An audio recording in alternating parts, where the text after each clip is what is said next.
Hey there, Solar Warriors. I'm Nico Johnson, and this is SunCast. Each week, I pull back the veil on the life and business insights of clean tech entrepreneurs building the most noble and impactful companies of our time.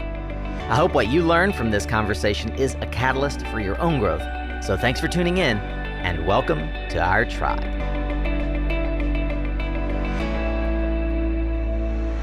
Hey, Solar Warriors, here's just a quick intro to today's Tactical Tuesday with my friend Paula Glover, President and CEO for American Association of Blacks in Energy.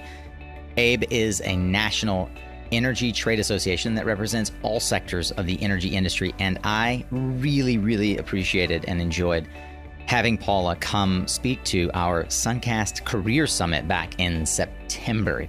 And if you missed it, well, you're in luck, because today you get to hear Paula's keynote supporting the advancement of emerging leaders and increasing diversity across clean energy. It is a fantastic look inside how we can achieve more diversity and inclusiveness in the energy business, not just renewables.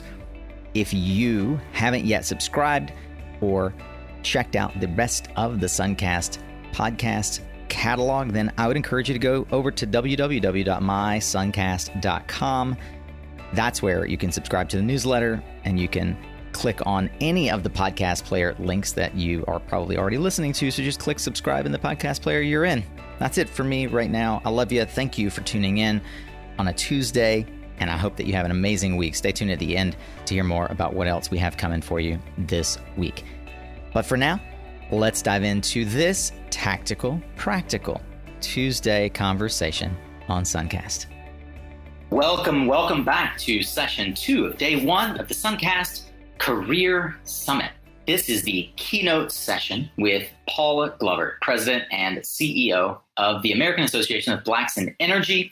We're going to be talking about supporting the advancement of emerging leaders and increasing diversity across clean energy. We have had such an exciting morning already. Our first session with Erica Jefferson of Black Women in Science and Energy Engineering, was a really interesting dive into how the broader dialogue about diversity and inclusion is making its way into organizations, the steps and the missteps that organizations are having as they work through trying to integrate a sense of more inclusiveness, to find more equitable distribution among their staff, among their future staff. How do you attract those folks? So if you missed that session and you have an all-access pass, I would encourage you, or an evergreen pass, I would encourage you to go back and check it out. If you missed that session and you haven't registered yet, please go take a chance and register so that you can have access to all of our live sessions. We are, of course, in the keynote for day 1, but we've got 2 more days of the summit, and there are 2 specific ways that you can access that content and post. One is called the All Access Pass, and another is the Evergreen Pass. You can learn more about them at suncastcareersummit.com. I'd also like to thank those of you who have jumped in as registrants and taken me up on joining our SunCast tribe in Circle.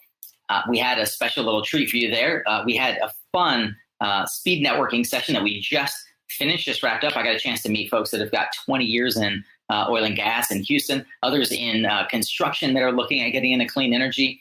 Got to meet some old friends, John Powers and Kyle Cherrick. Thank you so much for everyone who jumped into our speed networking, and thank you, Solaris Global, for sponsoring it. And speaking of sponsors, thank you as well to Lightsource BP. Lightsource is the Career Summit sponsor and title sponsor. We're so grateful to have them help bring this content to life. Thanks again to our subject matter experts and enthusiasts, as we call them, a committee of dedicated industry experts and executives, all of whom, I think save one, is female, and helped us put this content together.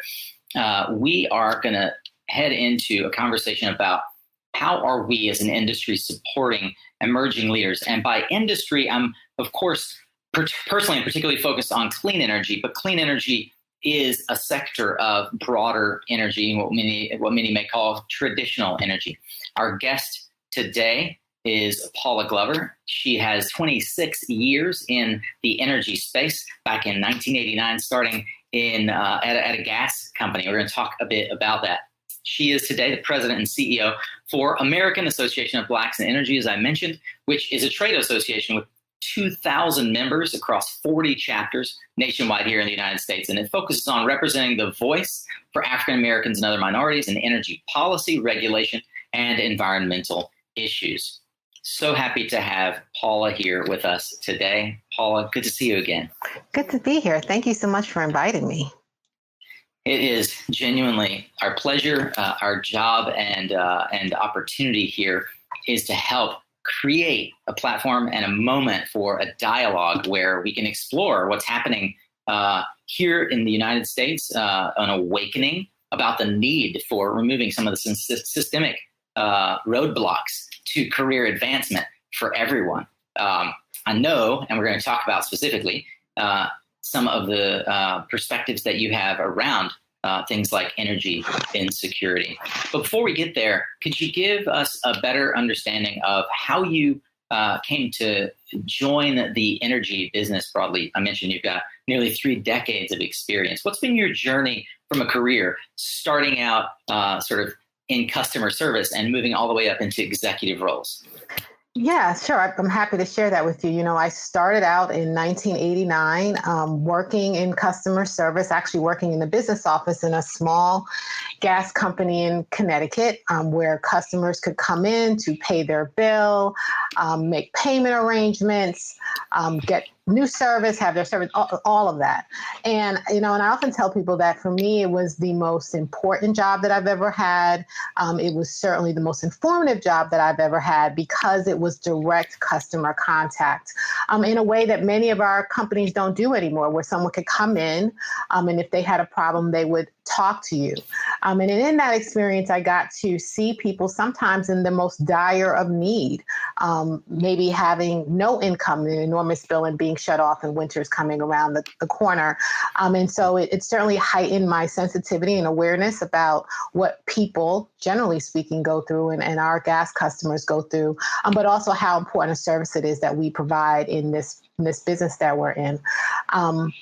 And then I had an opportunity to kind of move into different roles around customer service and economic development, in government affairs and regulatory affairs. And so I've always just been really passionate about this industry very broadly, not any particular sector, but passionate about the business that we're in because I can appreciate kind of how our work undercuts what everyone else is trying to do in our economy.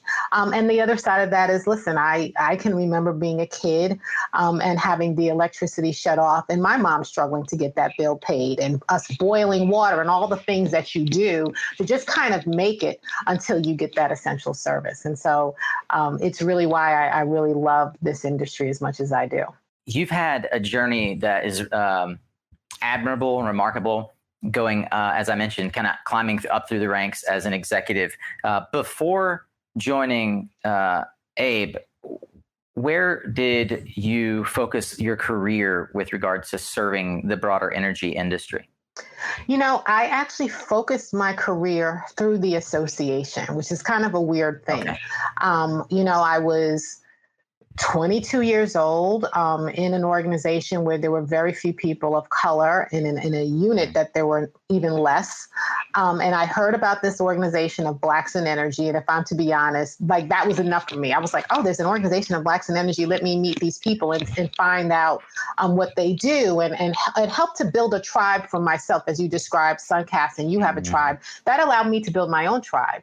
And in that, I started to become passionate about the work that I was doing.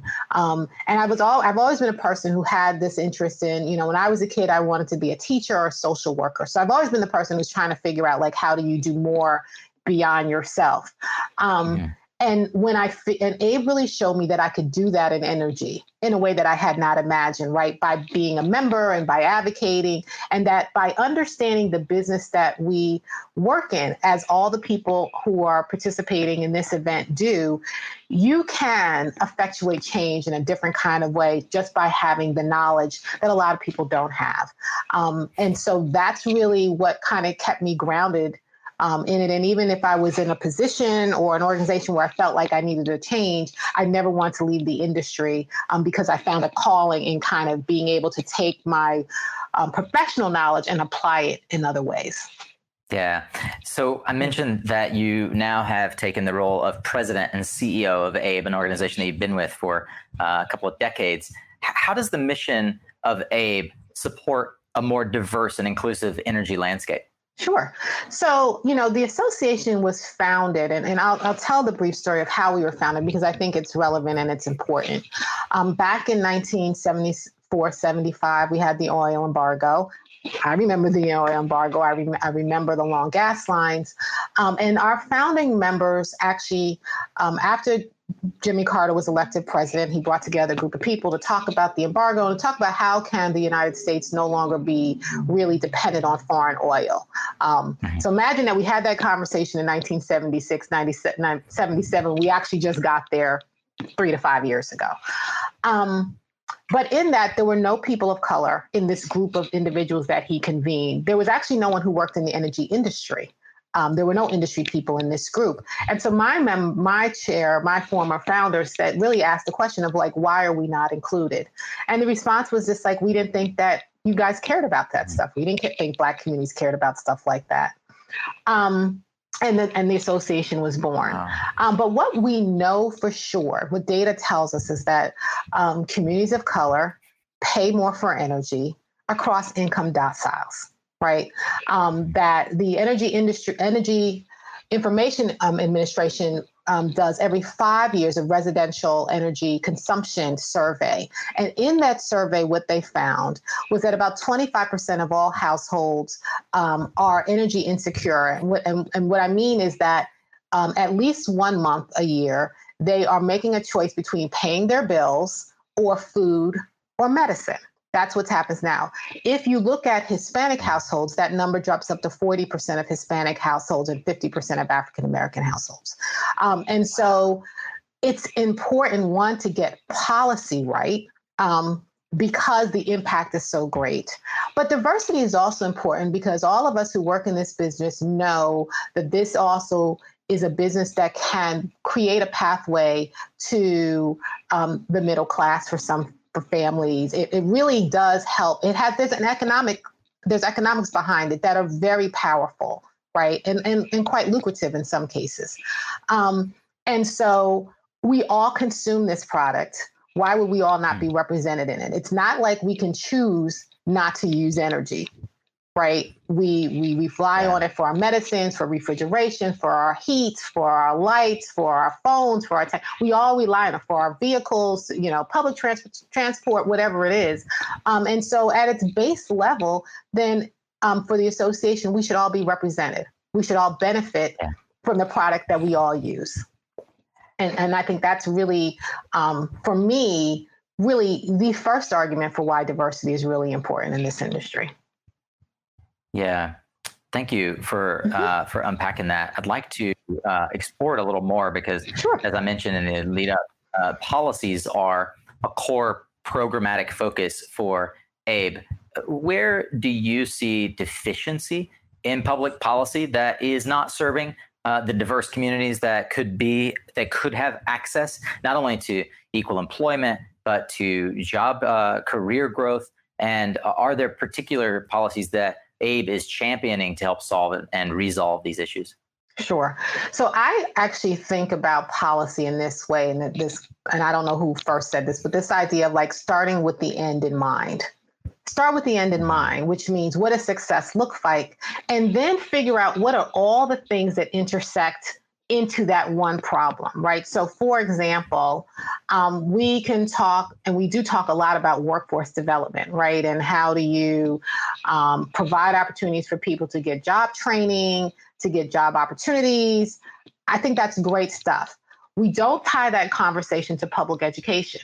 We look at those two issues in silos. And I might suggest that we should be thinking about public education and access to public education and whether or not students are getting the basics of what we need, right? So we know that you've got more, not super high percentage, but you have percentages of students who graduate from high school who do not read at grade level.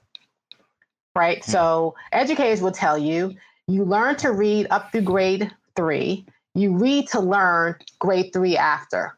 So think about a student who may not have high reading proficiency, but you put them through all this other programming, which they can't really conceptually understand because they don't have the basic background, which is strong reading skills. And then you decide you're going to give them workforce development. And not that any of those other services aren't good, but the problem that we need to address really is being able to get out of school and not, right, is dealing with the educational problem. And so I think the thing around the way that we develop policy today, and if I could change it, is for us to understand how there are intersections, right? Identify the big problem. If it's climate change, if it's workforce, identify what the problem is, and then understand what are all the other subsets that drive that problem or contribute to that problem. And let's start thinking about how we're going to tick off all of these little things. It's really easy to point the finger at one thing and say that that's the cause of all that's gone on. And as long as we eliminate that, then everything else will be good. But that's dishonest, because it has never, ever worked that way. If it were that simple, certainly an association like mine, I'd have very little to do. But that's just not right. That's not how these kinds of things, particularly when we're talking about inequity, it's a buildup of multiple things that have been going on for hundreds of years. And so now we have to figure out how we're going to unpack all that stuff and dismantle it. I'm going to ask a question that I feel like is an honest question. I hope that it is received. I'm just mulling it over my head. Don't worry about it. Ask me whatever you want. I'm thinking. I know. You and I talked about this. Like, there's a lot of stuff that's. I feel like sometimes we tiptoe around. I think that we box around this topic of diversity, inclusion, equity, and to your point, Dale Carnegie. The quote that you brought, begin with the end in mind. One of the 7 habits of highly effective people. He's pointing to have a goal that you work towards, and in fact, take that goal and work backwards from it as though it already exists. And what did it take to get there? So with that thought experiment in mind, I guess I'm curious, what does equity look like as a goal? Is there a defined solution? And I guess maybe one of the ways I'm thinking about it is, how will we know when we've achieved it? I think I shared with you, Trevor Noah said on his show recently that it's almost laughable that Tim Scott and Nikki Haley are hailed as examples of minorities that support Republicans, but they are by definition the exception. And that's what we work with every day in energy, trying to grapple with how do we increase diversity. So can I lay that one on you? What is the goal that we have as the end product that we can work towards? Sure. So I think if our goal is to have, okay, so let me, because it's a lot.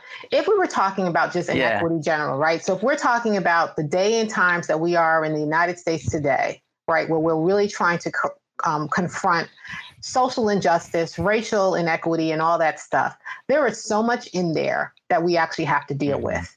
And the killing of Black men is like a piece of it. It's the most visual piece that's brought us to this moment. But there is so much other stuff in there, right? So if we think about how when COVID, the shutdown first started, and we started hearing reports of how Black and brown communities were more affected by COVID-19 than others, there were multiple reasons for that, right? Access to healthcare. That's been going on forever. We've actually never really dealt with the fact that those communities have limited access to really good health care, and that we're asking them to rely on emergency room visits to manage their health, right? That's a piece of it. Working essential jobs, right? Most low-wage jobs are filled by Black women, right? They're the ones who are sitting in your grocery stores, right, doing this kind of work for no pay. So they're also exposed. They have greater risk of exposure because Black and brown people tend to be in those positions that don't allow them to work from home. That's another situation. And how we got there is multifaceted and multi-layered. And then we have the social justice, right? And we're talking about police reform and all this other thing.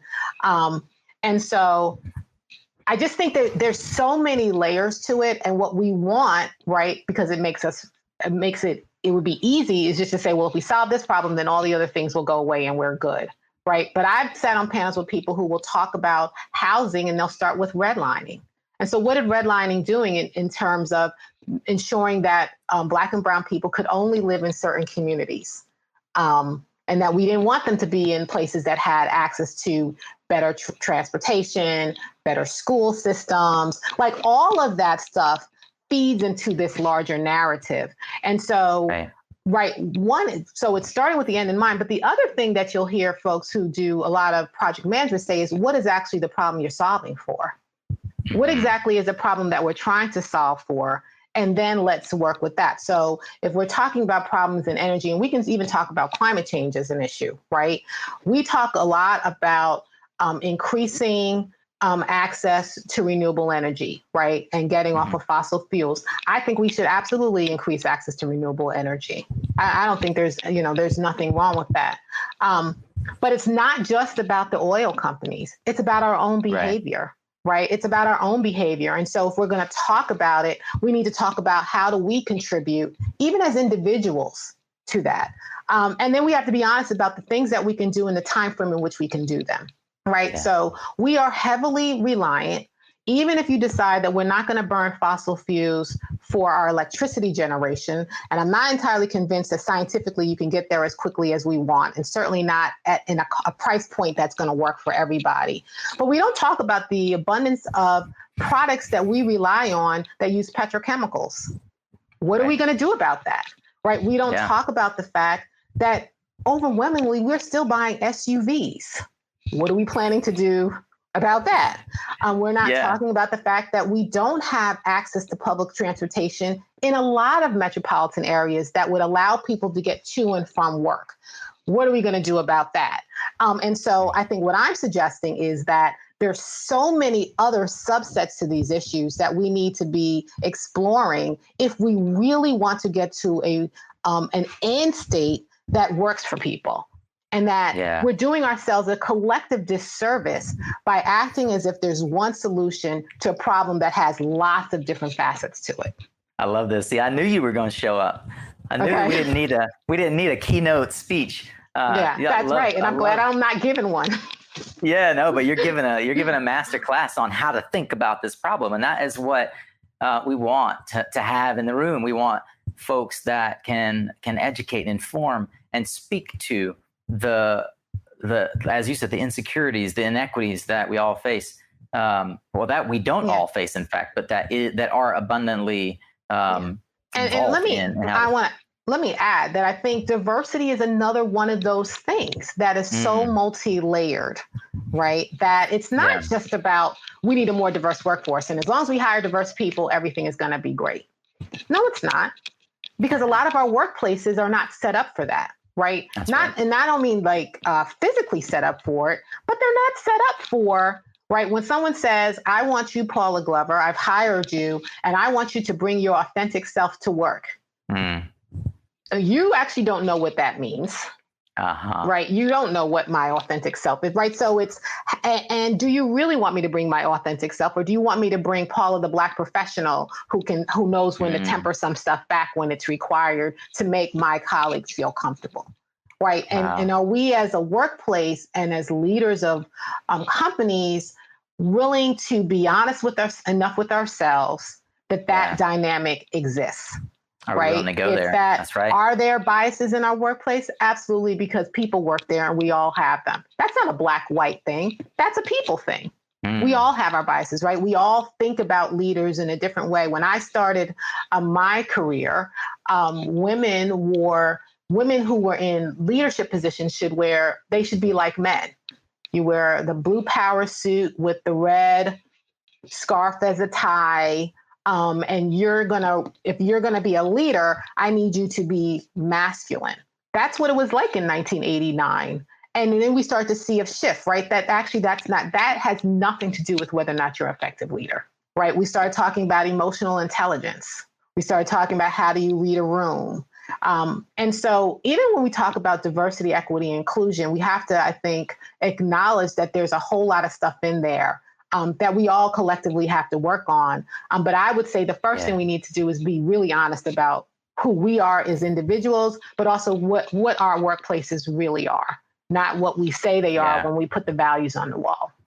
Yeah, that's awesome. I love the way that that you characterize that. There are some characterizations that organizations kind of need to root out, right, that prevent supporting this diversity, equity, and inclusion.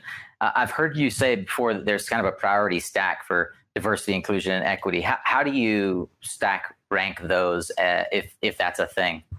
So I rank them, and I've come to this more recently in the last couple of years: equity, inclusion, and then diversity.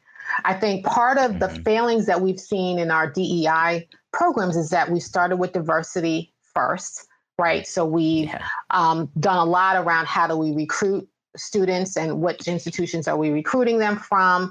I have a colleague, Kristen Graff, at RISE, the Women in Renewable and Sustainable, and she said this, and I requote her, and she said she took it from someone else, but I was like, I give it to her, which is that we hire for diversity and then we manage for assimilation. Manage for assimilation, right? Wow. I hire diverse people, but I actually want you just to fall in line with how we already do things. And then we go on and get along. And people who study kind of how different generations work, Gen Z, Gen X, that will tell you that Gen X, my generation, is actually the last generation of workers who will come into an organization and assimilate into the way that your processes are and not challenge. But that our millennials and our Gen Zs, of whom I've raised many, are not working that way. And so our companies are learning to adjust, because you have a workforce who's coming in and who's asking different types of questions. But I think, if you start with equity, right? Do you have an equitable workplace, right? Is everybody treated fairly? Not the same necessarily, but is everybody treated fairly? And is it transparent? Can we know what we can expect, right? If you and I work in the same organization and we have the same job, can we both do the same thing and expect the same exact outcome? But even equity shows up in different types of ways, right? So if you're looking at people who you want to move into a leadership position and you say, well, this person is ready for leadership, what exactly does that mean? And does it mean something different if the person is a man or a woman? I don't know. But I would suspect that in some organizations, it does mean something different, right? We may say that a man is assertive and a woman is aggressive, right? It's language. It's how we describe the same behavior, but we use a different word to describe it, really based on that person's gender and or maybe even their race. And so equity is kind of how are we, one, understanding that those dynamics exist in our workplace, and then removing them so that everybody feels right and everyone is having the same kind of experience with you as an organization. Then I go to inclusion, because that's really this thing, and you maybe even want to switch those around sometimes, but it's what kind of company are we really? Right? Most companies will have mission statements, we'll have a vision statement, we may have a value statement, and we'll say, these are the values that we have as an organization. Inclusion, in my mind, is how do those values show up every single day? And not because you wrote them on the wall, but because the customers who interface with you would say, yep, that's who that company is. And so if I say that my company is really, our value is customer engagement, and we want to make sure that every single customer has a positive experience with us, no matter what the circumstance. The way to find out if that's really a value of your organization is to find the customer who had the most difficult problem, right? And ask them how we solved it. How did we do in solving that? Even if the response wasn't what they wanted. Was the person empathetic if it's a utility company? Did you find that the rep was empathetic to what you were talking about? Did they help you identify other resources to help, through this situation? Or was it somebody who just said, I don't care what you do, pay the bill, or I'm going to shut you off? Because I would say if that was the response, then perhaps making sure that every customer has a great experience is not actually your value. And so I think leaders have to do that kind of internal self-assessment. They have to, and that's super hard, right? It's hard for employees to have that level of honesty with their management and their leadership team, right? We all would be afraid of that, because if I tell you really the truth, am I going to be impacted? Are you going to look at me differently as an employee? Is there going to be some sort of retaliation, right? There's a level of vulnerability as an employee that you have to do if you're going to really feed into that type of process. But on the other side, if I'm a leader and I say, I am really going to embark on this journey around diversity, equity, and inclusion, and I know that my organization is not diverse, you're also putting yourself out there, right, in a public domain or even internally to receive criticism, right? Yes. And how do I still push forward through that? So that's why I think that inclusion thing is second. And then I think you get to the diversity piece. Like, take care of what's going on in your organizations first internally. My mother would say, get your own house in order before you start talking about somebody else's house. Get your own house in order. And then bring some other people into it. But don't bring other people into your hot mess of an organization and then expect that somehow they're magically going to make it great, because it just never, ever turns out that way. And I think the risk is far more greater that your organization's reputation and how seriously your employees take those goals are when you haven't done the pre-work. Hey, Solar Warriors, have you gotten your ticket yet to this year's most exclusive and exciting event? That's right. I'm excited to announce that on January 20th, we're going to be hosting, along with Clean Energy for Biden, the Clean Energy for America inaugural ball. This is a virtual celebration of all our achievements in 2020 with this election. This celebration is truly in gratitude for all of your hard work, Solar Warriors, in electing President-elect Biden and Vice President-elect Harris to fight for our clean energy future. You can join us for this exciting first ever event that's going to bring together industry leaders, clean energy advocates, and amazing, exciting guests for an evening of celebration. Tickets are just $100 for general admission, and they will surely sell out. So be sure not to sleep on this offer. There's going to be red carpet, entertainment, star-studded after party. You can get all the details as well as lock down your ticket and see other levels and sponsorship opportunities by going to mysuncast.com and clicking on the CE4B logo. That's find the CE4B logo at mysuncast.com. See you on the 20th. I'm getting messages online and from my team in the background going, damn, Paula. Oh, okay. Well, that's good. I love it. Thank you. I love it. You're dropping. I like to say, you got to come in with your hot gloves on, because we about to take we about to take the pan out of the bread out of the oven. This is good, Paula. This is really good. I have a mentor who always says to me, girl, speak truth to power. Just speak truth to power. And I'm like, okay. I love it.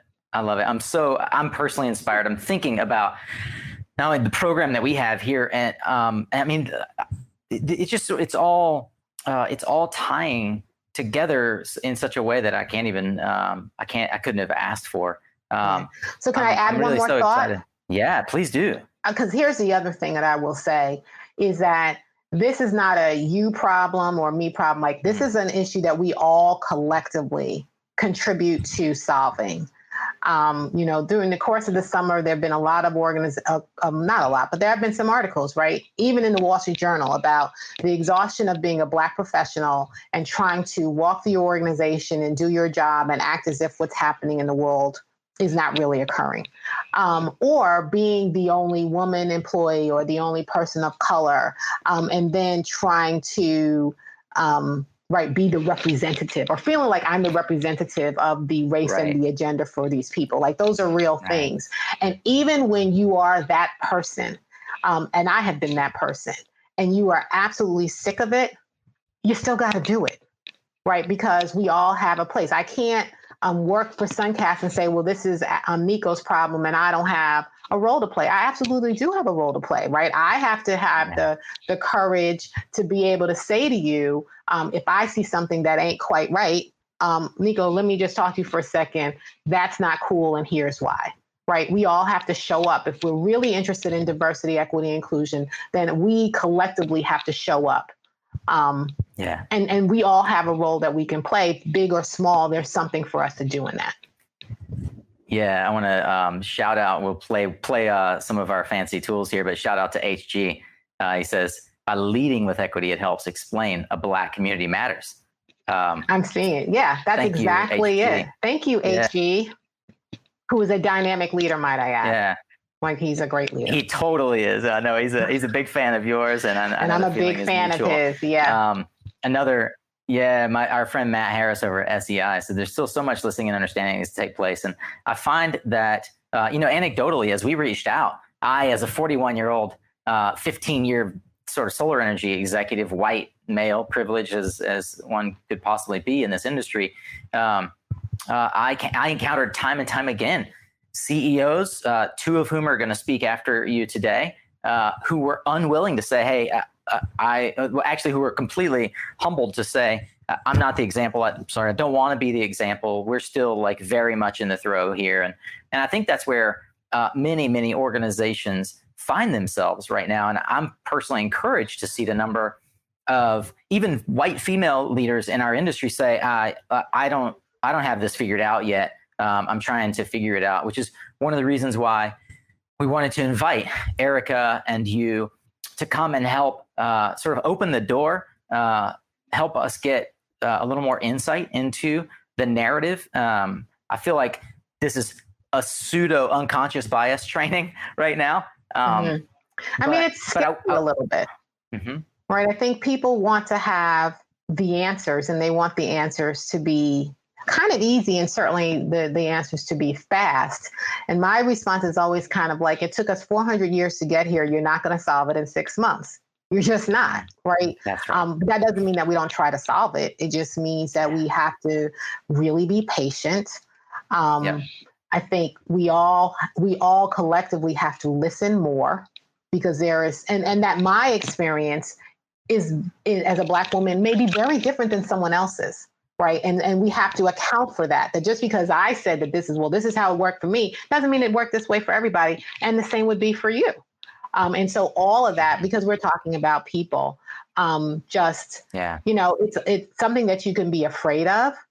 But I would suggest that none of us have been afraid of something that we didn't actually push through and can go to the other side and be like, oh, I thought about this conversation with you. The last time I felt, one of the few times that I actually felt real fear was going ziplining with my husband and my son in Costa Rica. And as we walked this 1.5 miles up the mountain, I was stricken with fear. And they didn't really understand that I was afraid until we got the top and they started clipping people on. And my husband looked at me and he was like, "Are you okay?" And I was like, "No, I am absolutely scared to death." And so when it was time to go, they had this thing where they said it's a taxi, so you could go with somebody else. Myself and a 5-year-old little girl were the only ones who wanted a taxi. And they were shocked. They were like, "You want a taxi?" And I was like, "Yes, sir, Bob. If somebody's going to die, you're going to die with me. We're going together." But that's how I felt about it. That's what I was afraid of. And it was like an 8 things. But after I did the first 2, I was like, okay, I'm good. And so I think when we start talking about diversity and race and equity, the first one's going to be really scary. Yep. Then the next one is also going to be scary. But the more that we do it, the easier that it gets. The more that we listen, the more that we understand who we are, that we learn more about one another, the easier the criticism and the hard stuff is easier for us to deal with and to push through. Yeah. But you have to start. Yeah. Right. And just say, what's the worst thing that they could say to me? Okay, I know how to get through that one. And let's just go. Yeah. I love it. I want to borrow this metaphor of a taxi. Abe has served as a signpost, as a vessel in many ways, for folks to help ascend their career. I would imagine with the national focus on equity right now, the last 6 months and probably the last 3 months have been a very different narrative internally for Abe, and with the engagements that you have. How's the work changed? How is Abe serving in that taxi role, not just for Black professionals in energy, but for the broader energy landscape? Yeah, I think we are absolutely, I'm happy to be the taxi.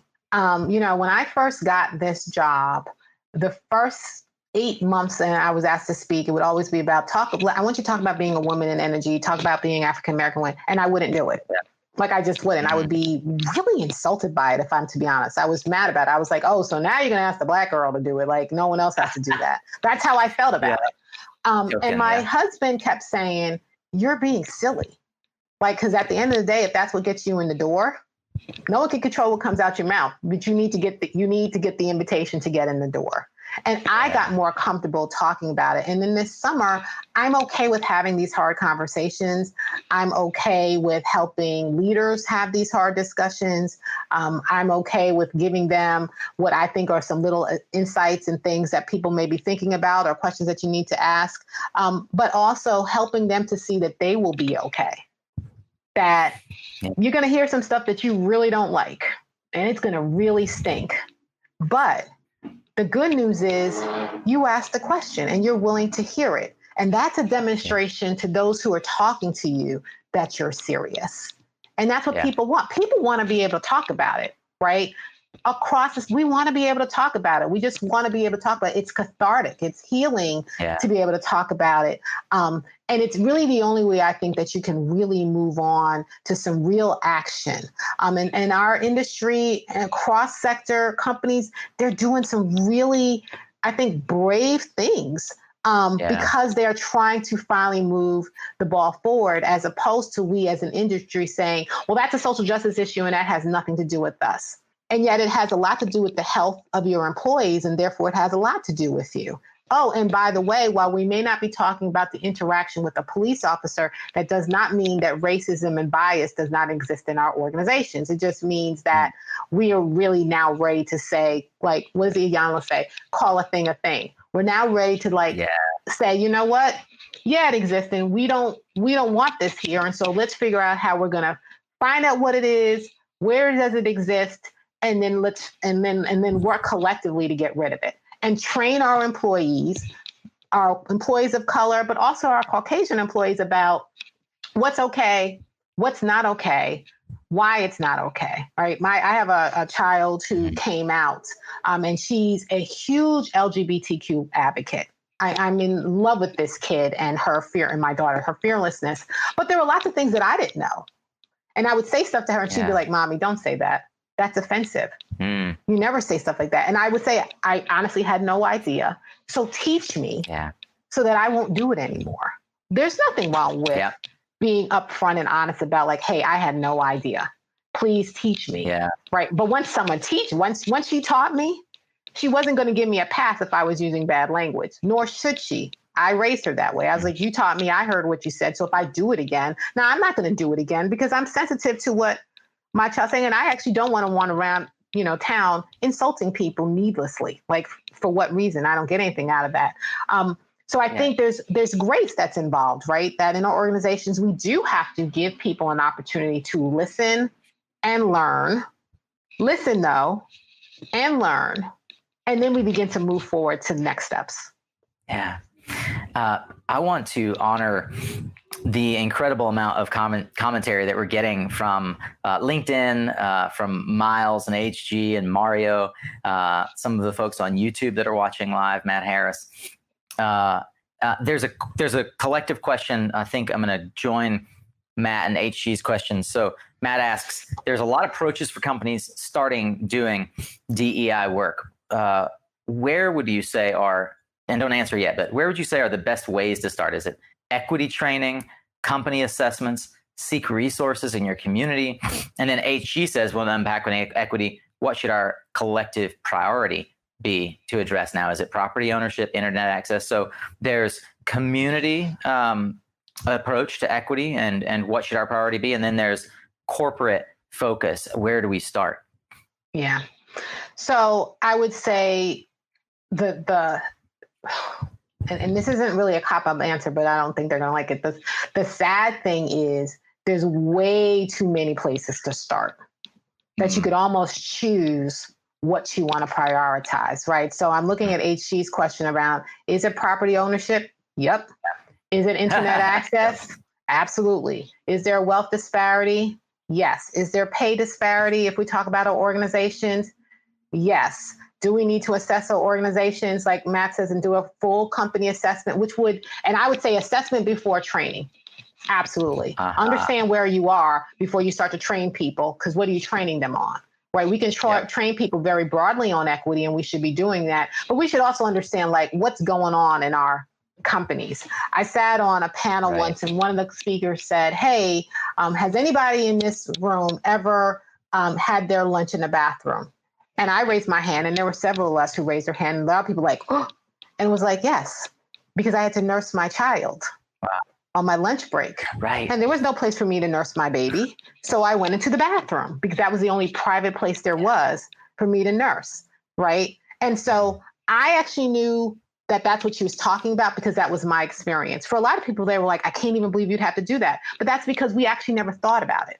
Right. And so equity training and doing a company assessment, right. That is, if we're in that example, do we have everything provided for new moms or dads when they come back to work? Have we accounted for all those things that they're going to need? Probably not, because we never really thought about working that way. And this kind of creates that opportunity. And then I think if you're looking at the community, I say this to companies, we all can respond even in our communities, but there are lots of areas that we can choose from. And so find that thing that either you as a leadership team or your employees that you're passionate about and invest in that. And it is everything from property ownership. But if we're talking even about energy, if we just wanted to say, we just want to address inequity in energy, I might say then maybe we should start with making sure that every low income household has energy efficiency in their home. Right. And not making them jump through hoops with landlords and others to make sure that their house is weatherized if it needs to be, that it's insulated when it needs to be, that they have the right flow of water. Like there are things in our business that we could do if that's what you want to focus on. So simply, it's like choose what you want to do. It's unfortunate that you have so many choices because you have tons of them. And Paula, these are things that a company can focus on as taking a bite out of the apple. A great example is I know that like Nextracker, one of our companies in energy, in renewable energy, they have a number of different corporate policies, one of which is if you want an electric car, you get one. The company will help you. They will find a way to help you get into an electric vehicle, to get off of fossil fuels. Like their commitment to access is that deep. And they have other policies around supporting the community. So to the point of assessment, one thing that occurs to me is assessment of even, do you know what level of food and energy insecurity exists within your own workforce? And how are you going to address that? Like get your own house in order. It comes back, I think it's similar to the comment that Mario made, which is, that's right. Yeah. And to your point, like companies, they sort of tiptoe around this, but to Mario's point, you just got to make a decision, right? Yeah. You got to stand on something. Sometimes you have to make a decision and be okay to pivot. It's okay. Right. But I think Mario's absolutely right. We have to make a decision. And it can be the way that we can be involved in communities. It can be everything from, I had a chapter once who focused on reading lunch buddies to kindergartners. And they just decided as a chapter, once a month, they were all going into the same exact school to read books to a group of kindergartners. And they did this from the same children, kindergarten, first grade, and second grade. Here's what they found, that those students that they stuck with during that period of time, by the time they hit third grade, were outperforming the other students who didn't get that kind of attention in their standardized tests. Just a little thing. I'm giving you an hour a week or a month, right? And so there's so many things you can do because that chapter recognized that readiness for school was absolutely around reading. And so they were going to work with kids to get them up to speed on reading so that by the time it really, really mattered, they were ready to go.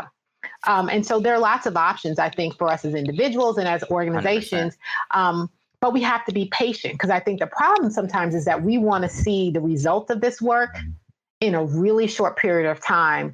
I have resigned myself that I think some of the biggest results of the work that I'm so most passionate about, I may not see those results until after I retire. It doesn't mean though that I'm not going to do it. Yeah. right? I'm going to continue doing it. And I hope whoever's behind me and those who are walking alongside me, that number of people broadens. And we're just going to keep doing what we're doing because we know, right? And adjusting when we have to from new learnings that at some point it will be different, right? Yeah. You have to work towards that. I have a practical question. And I'm sorry, this is coming in from LinkedIn, so I don't see exactly who it is, but I'll pop it up here and let's see how much of it shows. Hopefully all of it does. How do we think about EEO forms? And I'll read a bit of the question if you want me to. But trending heavily. If race doesn't matter, then why is it asked when applying for a job? So I will tell you that I actually do think race matters. Like, I'm not a person who says, oh, I see no color and all that other stuff. I actually am. I don't like that. I think, right. I don't know why every company may ask for different reasons, partially because they want to know what their numbers are, but companies who may be getting federal dollars actually have to demonstrate what their numbers are, right? So the reasoning may be different, but at the end of the day, I don't know how you know how well you're doing unless you're measuring that. And this may be, I don't know if that's true, this may be a tool that folks are using to just even measure who's coming in, right? It's one thing to say every single panel that we have, panel of individuals who are interviewing for a job have to be diverse. But if the outcome continues to be the white guy at the very end, then I might ask, so what was the point of the panel, right? Why go through that exercise if it's not going to get to a different result? And so that may be, and it's a big maybe because I'm just not familiar enough with EEO forms. I'm not an HR person, but that may be, right, a reason why you would do something like that. Paula, we're coming up on the end of an hour. I'd like to ask, it's such I have a whole lot of questions that I really would love to dig into with you. But one of the things I think broadly that I know my tribe is interested in, if the speed networking session is any indication, there are a lot of folks in traditional energy that are looking at how both inside of their companies they can affect climate change, but also transitioning into a role in renewable energy. I'd love to hear your thoughts as a final note. How do we bridge the gap between oil and gas or fossil fuels and renewables, and in particular with oil and gas jobs on decline, like rarely seen before, 30,000 plus individuals in the oil and gas field losing their role. What roles do you feel that oil and gas folks are ideally suited for? How do we help bring them into new roles? So I think it's bringing people into new roles in this industry is really interesting because we tend to be an industry that is not as focused on skill as we are on the job that you had before. And so I would say that whether you're going from fossil fuels to renewables or even the reverse, it's about the skills that you bring, not the job that you did. And we have to get, I think, real honest about what are those skills that you need for somebody to have on a job, and not necessarily like what are the action items that you want them to do. Because, you can teach people to do a lot of stuff, but are you looking for someone with strong communication skills? Are you looking for someone who has strong relationship building skills? Are you looking for someone who's really good at managing a budget or excellent at project management? Those are skills that they can go to any single industry. And if we think about it that way, I think you get there. I think the other thing, though, particularly when we start talking about oil and gas versus renewables, is let's get rid of adding any kind of narrative around the sector that I work in, right? So I have colleagues who work in oil and gas who get a hard time because you're working for that industry who's just trying to kill us. Like, let's get rid of all that. Right? Because none of that is necessary. And it actually, I think, doesn't make people feel like this is a place that I want to work, right? I don't want to go someplace that's just going to bash what I was doing before because that's the business that I was in. I don't think that's a helpful, it's just not helpful for transition. And so those would be the two things that I think we could do really quickly, right? It's changing the narrative. We work in energy. And I think you have had a great energy career, and it's been at Chevron, but man, you have been an exceptional project manager. And look at the projects that you've built for tens of billions of dollars on time, under budget, using diverse vendors. And I'm building utility solar, and I need those skills for this project. Let's think of it that way, as opposed to attaching the other stuff to it.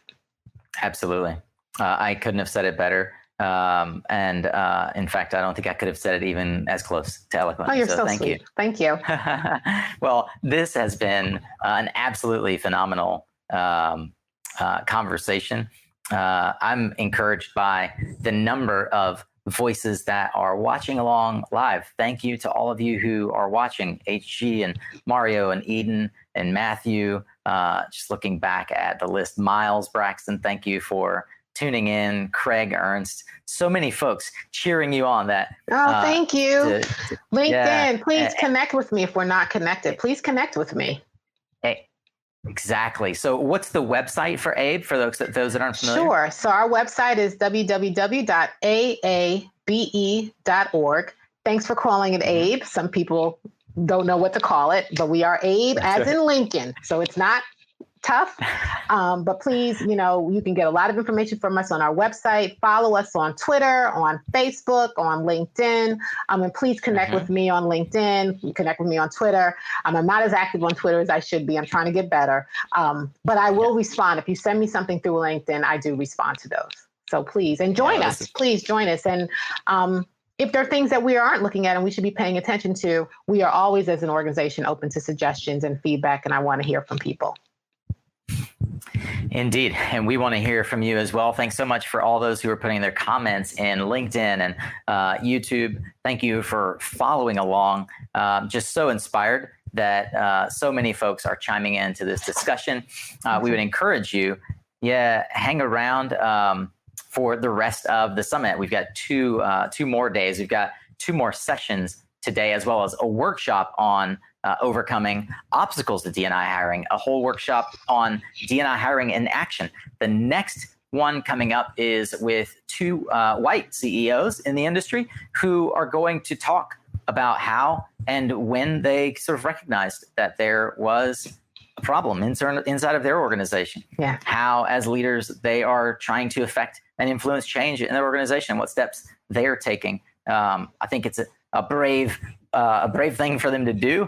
We've invited them to sort of stand up and express that courage, and express also, as many will hear, the humility that they come at this with.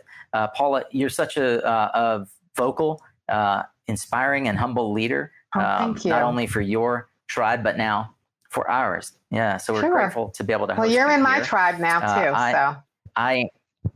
Yes. Of course, just got bigger. Check that goal off. Absolutely. We're gonna have. I'm gonna have to have you back. There's so many questions we didn't answer. Have to have you back on SunCast as an interview as well. Hey, I just want to say thanks once again to Paula for joining us, not just in September, but also in the upcoming Clean Energy for America inaugural ball. If you haven't gotten your ticket, I want to encourage you to go to cleanenergyforbiden.com/ball. You can also click on the link on my homepage at mysuncast.com. That'll take you there. It's going to be an all-star event. I can't even tell you how excited I am, but there are some true A-listers. I'm literally getting on the phone today to close out contracts on some of the biggest names in entertainment, and you are not going to want to miss it. For $100, you can go to the main event. There's an additional after-party ticket that you can get for $50 if you get it in time, but grab it this week.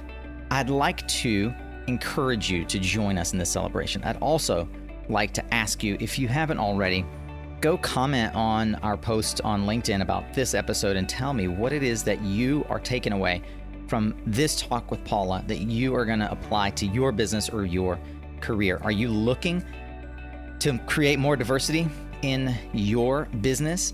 Are you looking to diversify away from your existing job and into a new career? We would love to chat with you. Please reach out to me. You can go to workwithnico at mysuncast.com. You can click on Work with Nico, and there are ways to contact me or to set up a clarity call.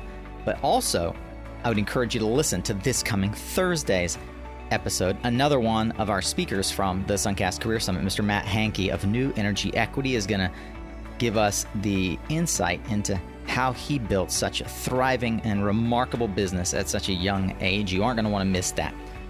That's it for this Tactical Tuesday. I love you so much. Remember, you are what you listen to. And thank you so much for showing up, Solo Warrior.